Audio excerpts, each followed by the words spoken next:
नमस्कार। आज भूरक्षक चैनल में हमारे साथ एक बहुत ही अहम शख्सियत है जो हमको आज डिमेंशिया के बारे में कुछ जानकारी देंगे। ये डिमेंशिया ऐसी चीज़ है जो बहुत सारे बुजुर्ग लोगों को इसका शिकार बनते हैं। इनका नाम है डॉक्टर अमूल्य राजन। आपको ये बहुत अच्छी जानकारी देंगे डिमेंशिया के बारे में। तो आइए इनका स्वागत करते हैं। अमूल्य राजन। अमूल्य, भूरक्षक चैनल में आपका स्वागत है। ये बताइए कि आप ये डिमेंशिया क्यों पर सेलेक्ट किए अपने ज़िंदगी भर के लाइफ टाइम वर्क और प्रोफेशन के लिए? देखिए, पहले तो अजीत जी, मैं I am not a doctor, so that is correction. बहुत लोग ये मिस्टेक करते हैं कि सोचते हैं कि साइकोलॉजिस्ट का मतलब है ऑटोमेटिकली डॉक्टर होते हैं, लेकिन मैं डॉक्टर नहीं हूँ। तो मैं एक डिमेंशिया साइकोलॉजिस्ट हूँ और मेरा बैकग्राउंड जो है वो साइकोलॉजी के फील्ड में है। मैंने मास्टर्स किया है साइकोलॉजी में और राइट फ्रॉम 2010 से इस फील्ड में पहले तो पर्सनल काउंसलिंग और फिर थेरेपी और फिर करियर काउंसलिंग, ऐसे चीज़ों में मेरा स्पेशलाइजेशन था। थोड़े सालों के बाद तब मेरे नाना जी का ये डायग्नोसिस हुआ था कि उनको अल्जाइमर, और डायग्नोसिस मतलब ऑलमोस्ट हमने एज अ फैमिली उनको डायग्नोस किया लिटरली, क्योंकि तब हैदराबाद में सर्विसेज थे। निम्स में ऑलरेडी एक मेमोरी क्लिनिक था, तो 2010 में हम उनको ले गए वहाँ पर। बट वो इतने मतलब क्या बोलते हैं, जैसे स्टबर्न इंसान थे कि डॉक्टर ने बोला था कि थायराइड टेस्ट करवाना है, B12 करवाना है, MRI ब्रेन स्कैन करवाना है, विच इज़ ये सब डायग्नोसिस के लिए बहुत इंपॉर्टेंट होता है। तो उन्होंने बिल्कुल मना कर दिया। हाँ, तो this is a big problem. हाँ, तो जब उन्होंने ये बिल्कुल मना कर दिया तो देन हमारे ऊपर वो रह गया एक परिवार के जैसे। हमको सोचना था कि ठीक है, इनके जो सिम्टम्स क्या हैं इनके एज के हिसाब से। तो बहुत कुछ हमने खुद पढ़ा, खुद उसमें रिसर्च की, और ये मेरा एक्चुअली इनिशिएशन था ये डिमेंशिया के फील्ड में। तो लाइफ का जो कोइंसिडेंस था कि actually at that time memory clinic NIMS में एक ओपनिंग था साइकोलॉजिस्ट के लिए, एंड मैंने अप्लाई किया, इंटरव्यू के लिए गई थी and I got in. And वहाँ पर मैंने बहुत कुछ सीखा उनसे। डॉक्टर सुवर्णा लाडी न्यूरोलॉजिस्ट थे, एंड तो क्लिनिकल एक्सपीरियंस भी मिला, और फिर काउंसलिंग और फैमिली का काउंसलिंग जो होता है, और साइमल्टेनियसली वो ARDSI हैदराबाद डेक्कन एक NGO है जो अल्जाइमर्स के लोगों के साथ काम करता है, डिमेंशिया के लोगों के साथ। तो वहाँ पर जो उनका डिमेंशिया डे केयर सेंटर है और उनके जो आउटरीच प्रोग्राम्स है, सभी का मैं I was taking care of all of that. तो इसके वजह से एक ऑलमोस्ट ओवरऑल एक स्पेक्ट्रम का जो काम होता है डिमेंशिया के फील्ड में, ये सभी मुझे एक्सपीरियंस मिला वहाँ से। तो ये शुरुआत थी, और रिसर्च भी बहुत किया हमने। डिमेंशिया के ऊपर काफ़ी सारे पेपर्स पब्लिश हुए हैं। तो this is my background in this field. अच्छा, आप ये बताइए कि ये डिमेंशिया के जो है मेन सिम्टम्स क्या होते हैं, पर्टिकुलरली जब शुरुआत में, ताकि जो लोगों के घर में ये प्रॉब्लम आता है तो वो लोग पहचान सके? जी, देखिए, एक बहुत बड़ी प्रॉब्लम ये है हमारे सोसाइटी में कि इस चीज़ का अवेयरनेस बिल्कुल नहीं है। तो बहुत लोग सोचते हैं कि हाँ, ये तो बूढ़े हो गए हैं तो इसलिए इनको ये सिम्टम्स हो रहे हैं, लेकिन मैं आपको बहुत क्लियरली बताती हूँ, जो बुढ़ापे के सिम्टम्स हैं और डिमेंशिया के सिम्टम्स हैं वो बहुत अलग होते हैं। तो अपने ही नाना जी का मैं एग्जांपल दूंगी। जैसे पहले बिगिनिंग में सामान मिसप्लेस कर देना घर पर, तो हम सोचते हैं कि हाँ ठीक है, अंदर आते हैं हम, कीज़ कहीं रख देते हैं, फिर ढूंढते रहते हैं कि कीज कहाँ रख दिया है। ये तो मैं भी करती हूँ अपने एज में, आप भी करते होंगे। हाँ, तो ये तो बहुत ही नॉर्मल है। ऐसे जो भूलना जो है इसको हम डिमेंशिया नहीं बोलते, क्योंकि आप और मैं ये रिट्रेस कर सकते हैं मन में कि हाँ ठीक है, मैं आई थी तो शायद फ्रिज के पास गई थी, मुझे पानी पीना था, तो शायद मैंने फ्रिज के पास कहीं रखा होगा, ये मैं सोच सकती हूँ। जो किसी को अगर डिमेंशिया का कुछ शुरुआत हो रहा है, ब्रेन का जो प्रॉब्लम शुरू हो रहा है, उनको ये रिट्रेस करने में मुश्किल हो जाता है। तो सामान जो है बहुत ही अजीब जगहों में आपको मिलेगी, जैसे रिमोट आपको फ्रीज़र में मिल जाएगा, या फिर बिस्किट का डब्बा अलमारी में अच्छे से लॉक करके रख देंगे, तो बहुत ही हम उसको रिट्रेस करके वो लॉजिकल नहीं लगेगा। तो एक तो ये है मिसप्लेसिंग ऑब्जेक्ट्स को इधर उधर रख देना। भूलने का प्रॉब्लम सेकेंड मोस्ट इम्पॉर्टेंट जो है, मेमोरी के इश्यूज जो स्टार्ट होते हैं। तो ये कैसे होते हैं? बहुत ही अच्छे जान पहचान के लोगों के नाम भूल जाना, और या फिर उन्होंने कहीं एक शादी में गए थे और 2-3 दिन के बाद बिल्कुल शादी का जो जाना और वो पूरा एपिसोड इरेज हो जाना मन से कि हम गए ही थे। ये अलग बात है कि आप गए हैं और फिर आप 1-2 चीज़ उसका अगर भूल जाएंगे कि क्या आपने बात किया था, वो तो नॉर्मल है। लेकिन जब किसी को डिमेंशिया होता है तो बिल्कुल ही भूल जाना कि वो गए थे, या फिर बहुत लंबा किसी से बातचीत किया है और वो बिल्कुल ही भूल जाना कि ये मैंने बातचीत किया है, तो बार बार वही सवाल करना। तो फैमिली के मेंबर्स ये पहले नोटिस करते हैं कि अरे ये तो मैंने कल ही बताया था मम्मी को इतने डिटेल में, आज फिर से वो वही सवाल कर रही हैं, है ना। तो पूरा इरेज हो गया है उनके मन से। या फिर जाने पहचाने रास्ते भूल जाना। तो मेरे नाना जी में हमको कंफर्मेशन तब हुआ कि इनको डिमेंशिया है, अल्जाइमर्स है, जब वो पास वाले मंदिर जाते थे वो ऑलमोस्ट हर रोज।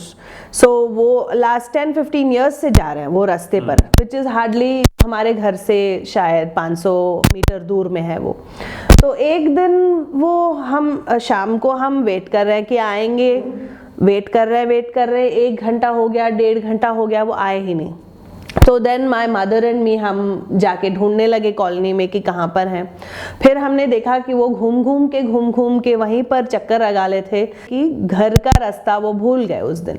और उस दिन हमको प्रॉपर कंफर्मेशन हो गया था कि ये प्रॉपर इनका तो अल्जाइमर्स है, ये नॉर्मल जो है जो बुढ़ापे से जो प्रॉब्लम आता है वो नहीं है। तो ऐसे होते हैं। और फिर लैंग्वेज के साथ प्रॉब्लम हो सकता है बातचीत करने में। तो जैसे फैमिलीज मेंबर्स बोलेंगे कि अरे उनको तो छोटे छोटे शब्द वो याद नहीं कर पा रहे हैं, बोलते हैं कि वो जो हम पीते हैं ना वो दे दो, पानी जो शब्द है वो याद नहीं आ रहा है उनको, या फिर वो जो लिखते हैं ना वो दे दो, ऐसे हो सकता है। या बात करना क्लियरली नहीं हो रहा है बातचीत उनका। तो ब्रेन के जिस हिस्से पर इफेक्ट हो रहा है डिमेंशिया, उसके हिसाब से हम सिम्टम्स देखते हैं। थोड़े लोगों में फिजिकल प्रॉब्लम्स भी आते हैं, बॉडी के जो बैलेंस रिलेटेड, वॉकिंग में प्रॉब्लम या स्टिफनेस, नेक में स्टिफनेस। तो ये हो गया आपका, तो मेमोरी हो गया आपका, हो गया लैंग्वेज के प्रॉब्लम्स आपके, हो गए जैसे रस्तों के, सो विजुओ स्पेशल बोलते हैं इसको, जो द ब्रेन्स कैपेसिटी टू जो डायरेक्शन और रस्तों का जो स्टोरेज होता है हमारे ब्रेन में, उसका एक प्रॉब्लम हो सकता है। या फिर मोटर स्किल, जो बॉडी से संबंधित जो चलन और जो काम करना, हैंड ग्रिप, छोटे छोटे मूवमेंट्स, पकड़ना, उठाना, रखना, ऐसे चीज़ों में प्रॉब्लम। तो इन सभी में आप अगर अंतर देखते हैं तो ये डिमेंशिया से संबंधित हो सकता है। अच्छा, ये बताइए कि ये डिमेंशिया एक पर्टिकुलर एज में आता है, जो सिर्फ बूढ़े लोगों को आता है, या ये कम उम्र के लोगों को भी आ सकता है क्या? तो इसमें भी हम बोल सकते हैं कि 2 तरह के हैं। डिमेंशिया जो टर्म है, इन सिम्टम्स का एक, ये जो मैंने बताया आपकी ये जो चैलेंजेस होते हैं, इन सभी को आप एक जगह रख देंगे तो वो डिमेंशिया के अम्ब्रेला के नीचे हम बोल सकते हैं। लेकिन जब ये जैसे छोटे छोटे उम्र वालों में जब आता है तो जनरली रिवर्सिबल होता है, मतलब कि हम उसको क्योर कर सकते हैं, नॉर्मल फिर से बना सकते हैं। ये किस लिए हो सकता है? जब छोटे उम्र वालों में जब आता है तो ये हो सकता है जब आप में B12 विटामिन B12 का डेफिशिएंसी हो, या फिर थायराइड के इश्यूज के वजह से हो सकता है, डिमेंशिया के जैसे ही सिम्टम्स दिखाई देंगे उनमें भी, या फिर विटामिन D के डेफिशिएंसी के वजह से। तो बहुत ही नॉर्मल प्रॉब्लम्स के वजह से छोटे उम्र वालों में भी हम ये प्रॉब्लम्स, ये सिम्टम्स देखेंगे। लेकिन जब वो डेफिशिएंसी हम क्लोज कर देते हैं, जब उनको थोड़े सप्लीमेंट्स देते हैं हम, और जब वो डेफिशिएंसी नॉर्मल हो जाता है तो उनका ब्रेन का फंक्शनिंग जो है नॉर्मल हो जाता है। तो इसको हम बोलते हैं रिवर्सिबल डिमेंशिया। लेकिन जो हम अभी बात करने वाले हैं, जैसे अल्जाइमर्स डिजीज या वैस्कुलर डिमेंशिया, जो टाइप्स मैं अभी आपको बताऊंगी आगे, ये सब जो है इरिवर्सिबल डिमेंशिया के नीचे आते हैं, तो उस लेबल के नीचे आ जाएंगे। क्योंकि इरिवर्सिबल डिमेंशिया जो है इसका कोई क्योर नहीं है। ये नहीं कि हम आप उनको कुछ दवाएं दें और वो ठीक हो जाएगा। वो चलते ही रहेगा, बढ़ते ही रहेगा, प्रॉब्लम्स, ब्रेन का फंक्शनिंग कम होते ही रहेगा टाइम के साथ, unfortunately. And at the end जो है ये टर्मिनल भी होता है, मतलब आदमी इससे मर भी डिमेंशिया से मर भी सकता है। ये बहुत लोगों को मालूम नहीं है कि dementia can kill a person अगर उनको, और जैसे मेरे नाना जी का डेथ जो है प्योरली अल्जाइमर्स के वजह से हुआ। उनको ना तो हार्ट अटैक हुआ, ना फिर स्ट्रोक, और कोई हेल्थ का प्रॉब्लम नहीं था। प्योरली डिमेंशिया के वजह से ब्रेन का फंक्शनिंग जो है धीरे धीरे कम होके at the end last stages में ब्रेन ये भी भूल जाता है कि सांस कैसे लेना है, निगलना कैसे है। And this is how the end comes in irreversible dementia. इसका कोई जेंडर कोरिलेशन होता है कि जेंट्स को ज्यादा, मेन को ज्यादा होता है या लेडीज को ज्यादा होता है, ऐसा कुछ है क्या? तो एक्चुअली रिसर्च ने ये दिखाया है कि लेडीज़ को ज़्यादा चांस है डिमेंशिया आने का, और जनरली नंबर्स भी, सिग्निफिकेंट नंबर्स, जो परसेंटेज है लेडीज़ का ज़्यादा होता है। और मैं इसका रीज़न भी आपको बताऊंगी कि इसमें बहुत सारा रिसर्च चल रहा है कि ये क्यों हो रहा है। तो मेनली इसमें बहुत सारे कारण हैं, स्पेसिफिकली वो पिन पॉइंट नहीं कर पाए हैं अभी तक कि किस वजह से ये लेडीज़ में ज़्यादा हो रहा है। लेकिन one of the major reasons is generally age, life span जो है उनका, that is on an average more than men. So there is obviously अभी लाइफ स्पैन जो ज्यादा है लेडीज का, so there is a higher chance of getting dementia. This is one very, बहुत ही simple theory तो एक ये है, लेकिन ये इतना सिंपल नहीं है। इसके अलावा there are the hormones in the body जो हैं, those are also closely related with the brain functioning, just like they are closely related with the liver functioning, and जो हार्ट के फंक्शनिंग के साथ हमारे विमेन बॉडी में जो hormones होते हैं उसकी वजह से ये पूरे ऑर्गन्स जो हैं ये अफेक्ट होते हैं, और वैसे ही ब्रेन का भी फंक्शनिंग अफेक्ट होता है। तो मेनोपॉज के बाद स्पेशली जब हार्मोन्स का डिप्लीशन हो जाता है लेडीज के बॉडीज में, तो ये ब्रेन पर भी इसका असर ज्यादा होता है। और एक और चीज़ जो बोलते हैं, there is a genetic factor भी है, जो एक जीन का नाम है, उसका है APO4E जीन है। ये जीन का द इंसिडेंस जो बोलते हैं, तो जो रहना, बॉडी में रहना, वो भी लेडीज में ज़्यादा। अब किस लिए है ये, हम इसका तो हम पता नहीं है, लेकिन but these are the general theories. इसमें योगा और नेचुरल थेरेपी से कितना फायदा होता है? ये हाँ, this is a very good question, क्योंकि हम इंडिया में बैठे हैं, हमारे पास इतना सारा रिजर्व है इन चीज़ों का, लेकिन सैडली जो है हमारे पास रिसर्च नहीं है प्रूव करने के लिए कि ये थेरेपीज़ जो है काम करते हैं। तो अभी अभी थोड़ा सा जो है डॉक्टर्स एंड योगा प्रैक्टिशनर्स और नेचुरोपैथ्स, ये सब रिसर्च चल रहा है, एंड वेरी क्लियरली वो बता पा रहे हैं कि इन चीज़ों से डिमेंशिया पर असर होता है, जैसे ब्रेन हेल्थ पर असर होता है, एंड अ पॉजिटिव, बहुत ही पॉजिटिव इम्पैक्ट है। अभी योगा से तो हम जानते हैं, योगा वी नो कि it affects directly nervous system को अफेक्ट करता है, डायरेक्टली ब्रेन हेल्थ को अफेक्ट करता है। डायरेक्टली योगा करने से थोड़े जो है हम जो पॉजिटिव हार्मोन्स, पॉजिटिव केमिकल्स जो होते हैं, एंडोर्फिन्स, ये सब, ये प्रोड्यूस होते हैं ब्रेन में, ये रिसर्च ने प्रूव किया है। और इसके सिमिलरली डिमेंशिया के ऊपर भी जो है योगा का असर, जो so for a long period of time, जब किसी को डिमेंशिया डायग्नोस हुआ है, अगर वो अर्ली स्टेजेस में हैं और वो तभी से योगा शुरू कर देते हैं, तो फिर डेफिनेटली उनको एक बेनिफिट होता है कि उनका, ये तो हमें पता नहीं कि क्योर होगा या नहीं, लेकिन डेफिनेटली उनके जो सिम्टम्स हैं, जो क्वालिटी ऑफ लाइफ है, वो बेटर होता है इससे। सिमिलरली नेचुरोपैथी, अभी नेचुरोपैथी का जो है it's a very lifestyle related naturopathy, तो उसमें वो देखते हैं कि डाइट क्या है, किसी का स्लीप क्या है, उनका स्ट्रेस लेवल्स क्या है, ये सभी चीज़ों को नेचुरोपैथ्स के साथ डील करते हैं, और यही सभी चीज़ हैं जो ब्रेन को अफेक्ट करते हैं। These are all the pre determinants of dementia, कि आपके लाइफ टाइम में आपने कितना एक्सरसाइज किया है, कितना आपने ब्रेन को स्टिम्युलेट किया है, कितना अच्छा आपने स्लीप, आपका कितना अच्छा रह चुका है, कितना अच्छा डाइट और न्यूट्रिशन आपने फॉलो किया है, यही सभी चीज़ हैं जो ब्रेन के हेल्थ को संभाल के रखते हैं। और इनके वजह से ही अगर कम किया है तो ये एक रिस्क फैक्टर बन जाता है डिमेंशिया के लिए।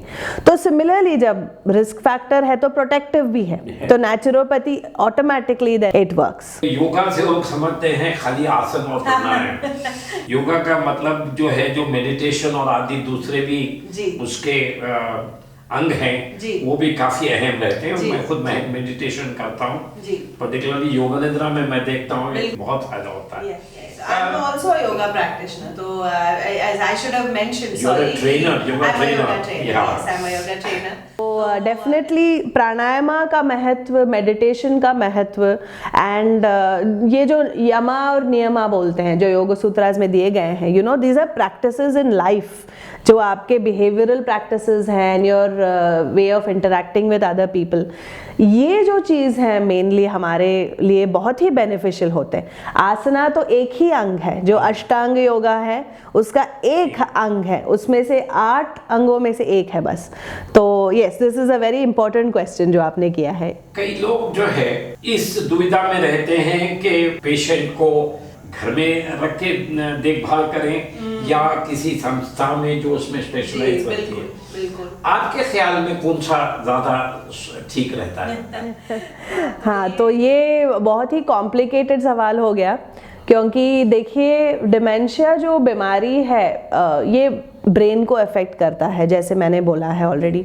तो जब ये ब्रेन को अफेक्ट करता है, धीरे धीरे जो है उस आदमी का फंक्शनिंग जो है कम हो जाता है, तो धीरे धीरे वो बहुत ही डिपेंडेंट हो जाते हैं दूसरों के ऊपर, अपने खुद के काम जो है खुद वो बिल्कुल ही नहीं कर सकते। जब तक वो मॉडरेट या एडवांस स्टेज डिमेंशिया में पहुंचते हैं, तो तब तक तो शायद, depending on the type of dementia, जो हमने बात नहीं किया है अभी तक, but depending on the type of dementia वो शायद चलने में प्रॉब्लम हो सकता है, मेमोरी का प्रॉब्लम है तो खाने पीने का भी प्रॉब्लम, कि मैं आपने थाली में डाल दिया और वो कंफ्यूज हो जाएंगे कि क्या करना है, अभी चावल अलग से है, सब्जी अलग से है, तो फिर मिला के देना पड़ता है, तो उनको शायद वो हैंड का कोऑर्डिनेशन चला जाएगा, तो शायद खिलाने वाला कोई चाहिए। तो depending on the kind of dementia and depending on the symptoms, उनका डिपेंडेंस दूसरों के ऊपर बहुत ही ज़्यादा बढ़ जाता है। एंड ऑटोमेटिकली इससे केयर गिवर स्ट्रेस बोलते हैं हम इनको, तो जो उनका ख्याल रख रहे हैं उनके फैमिली मेंबर्स, या तो उनके वाइफ हो सकते हैं या बेटी या बेटा जो भी है, उनके ऊपर बर्डन बहुत ज़्यादा बढ़ जाता है।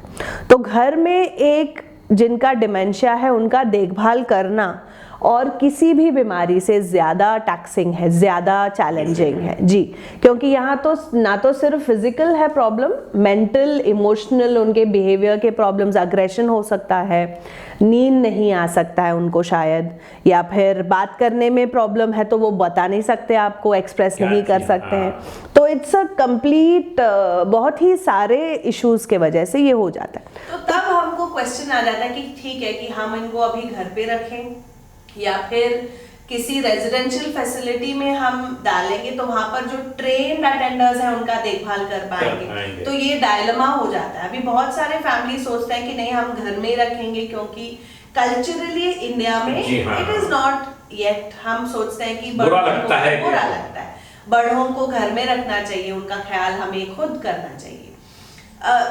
लेकिन मैं तो बोलती हूँ अपने जो फैमिलीज जो काउंसलिंग के लिए आते हैं कि देखिए, आप अगर घर पर उनका ख्याल अच्छे से रख सकते हैं, उनका क्वालिटी ऑफ लाइफ और आपका क्वालिटी ऑफ लाइफ अगर बना रहे, आप घर पर देखभाल कर रहे हैं, आपको ज्यादा स्ट्रेस और इमोशनली ट्रॉमा नहीं हो रहा है और उनको भी आप अच्छे से रख पा रहे हैं घर पर, then it is the best solution definitely. अपने चार दीवारों में रहना, जो वो पहचान सके, आपको पहचान सके कि आप उनके फैमिली मेंबर हैं, वो सुविधा उनको और कहीं नहीं मिलेगी। लेकिन अगर नहीं हो रहा है ये, जैसे बहुत फैमिलीज में खुद उनके बेटे या बेटी या उनकी खुद के वाइफ, क्योंकि ये बुजुर्गों का बीमारी है ना, तो वाइफ अगर कोई आदमी को डिमेंशिया है तो उनके बीवी का भी एज मोरलेस उतना ही रहेगा, तो उनको हेल्थ प्रॉब्लम स्टार्ट हो जाता है कि इनके ख्याल रखने में उनका बीपी ज्यादा हो रहा है, एक तरफ उनके आर्थराइटिस के प्रॉब्लम स्टार्ट हो गए हैं, तो मूवमेंट का प्रॉब्लम स्टार्ट हो गया है ना। तो अगर आपका खुद का लाइफ इतना इफेक्ट हो रहा है तो ऑटोमेटिकली उनका भी आप उतना केयर नहीं रख पाए, है ना। तो ऐसे जब सिचुएशन है तो फिर आप देखिए कि कहीं एक रेजिडेंशियल फैसिलिटी जहां पर सिस्टमैटिकली उनका केयर मिल रहा है डिमेंशिया रिलेटेड। मैं नहीं बोलूंगी कि कोई ओल्ड एज होम में डाल दीजिए, नहीं। It has to be a facility जिनमें अटेंडर्स को ये ट्रेनिंग है कि डिमेंशिया के लोगों के साथ क्या करना है। एक डेडिकेटेड न्यूरोलॉजिस्ट या डॉक्टर है जो मेडिकेशन उनके हिसाब से दे सके। एक साइकोलॉजिस्ट है जो आके उनके रिव्यूज़ करे और काउंसलिंग दे उनके अटेंडर्स को या फैमिली को। तो ऐसे कोई आप देखिए अच्छे से इंस्टीट्यूट और उसमें आप उनको रख सकते हैं। So it's depends on each family. बस ये क्या प्रॉब्लम्स होते हैं फैमिली मेंबर्स को जी डिमेंशिया पेशेंट के? हाँ, जैसे मैं अभी बता रही थी हाँ। कि डिमेंशिया को हम एक्चुअली एक फैमिली का डिजीज़ बोलते हैं, क्योंकि इसमें जो है पूरा फैमिली इफेक्ट होता है, पूरा ही फैमिली इफेक्ट होता है। क्योंकि जिनको डिमेंशिया है वो धीरे धीरे तो वो तो भूल रहे हैं कि क्या हो रहा है, वो उनको धीरे धीरे समझ नहीं आ रहा है कि क्या हो रहा है। वो तो थोड़ी दिनों के बाद जब डिमेंशिया ज़्यादा होता है उनको पता भी नहीं होता है कि उनको कुछ बीमारी है। लेकिन जिन लोगों को पता है वो उनके फैमिली मेम्बर्स हैं। तो फैमिली मेम्बर्स के ऊपर बहुत ही ज़्यादा इफेक्ट बर्डन पड़ता है इसका, कि उनका हम देखभाल कैसे करें। या देखिए, अगर वो रात में नहीं सो रहे हैं, फॉर एग्जाम्पल एक सिम्टम बता रही हूँ, रात में नहीं सो रहे हैं, तो उनके साथ उनके वाइफ या बेटी या बेटा जो भी उनके साथ सो रहा है वो भी जागे रहेंगे। फिर वो खाना नहीं खा रहे हैं तो इनको स्ट्रेस रहेगा। थोड़े दिनों के बाद नहाने में हेल्प चाहिए होगा, कपड़े पहन, every single step of the day उनको किसी का हेल्प चाहिए होता है। तो मतलब 24 आवर्स उनके साथ किसी को रहना है, और ये फैमिली के मेंबर को तो वो इट्स डिफिकल्ट, क्योंकि खुद के वो अपने कामकाज कर रहे हैं एक तरफ और एक तरफ इनका देखभाल। So it's more difficult than even taking care of a child. So therefore dementia में केयर गिवर स्ट्रेस बहुत हाई हो जाता है।